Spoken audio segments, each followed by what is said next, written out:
borrow နဲ့ lend ဘာကွာလဲ borrow နဲ့ land ကမြန်မာလို့ဆိုရင်တော့ချီးတာငှားတာအဲ့လောက်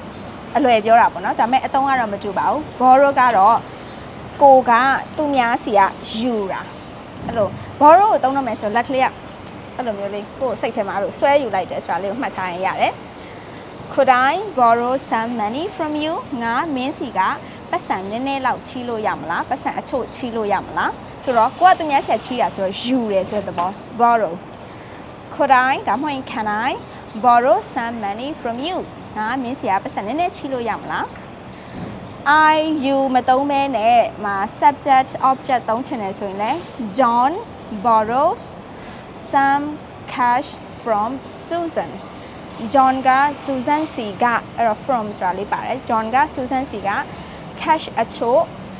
ချီးတယ်ငှားတယ်ပေါ့နော်ပတ်စံအချို့ချီးတယ်ဆိုတဲ့အဓိပ္ပာယ်ပါ John borrows some cash some money from Susan အဲ့လိုလေးပြောလို့ရတယ်ဒါကတော့ borrow ဆိုတဲ့အသုံးကသူများစီကယူတာ Okay LEND land ကကြတော့ပေးလိုက်တာပါသူများကိုပေးလိုက်တာအဲ့တော့ for example ဆိုရင် I lent her some money ငါတို့ကိုပတ်စံတချို့ချီးပေးလိုက်တယ်ဆိုတာမျိုးပြောတာ for example နောက်တစ်ခုကကြတော့ Susan lent a pen to John ကို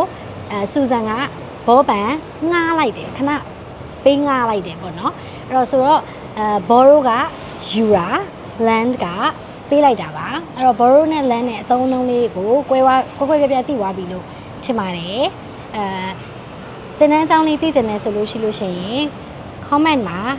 SHWE ရွှေလို့ရေးခဲ့ပေးပါ reply လာလုပ်ပေးပါမယ်ကျေးဇူးအများကြီးတင်ပါတယ် bye bye